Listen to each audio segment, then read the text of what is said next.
రేపు గుడివాడ తాత వస్తాడు నాకు చెప్పేది రేపు గుడివాడ తాత వస్తాడు బుడ్డి నేను దగ్గుమంది అవుతాను చెప్తావా చెప్తా నేను దగ్గుమంది అవుతాను చెప్తావా ఎత్తున్నావా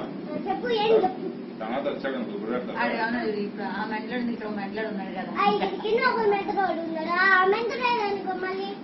సరే ఆ మెట్టడు ఎందుకులే కానీ వచ్చాడు అనుకో నాన్న దగ్గుమంది అవుతున్నాడు అడిగితే చెప్తావు నువ్వు చెప్తావా ఏమని చెప్తావు ఏమని చెప్తావు నాన్న దగ్గుమంది అవుతావా అంటే ఏం చెప్తావు నువ్వు తాగటం లేదని చెప్పమన్నాడా దగ్గుమంది అవుతానంటే ఏం దగ్గుమంది ఏంటి అని అడగాలి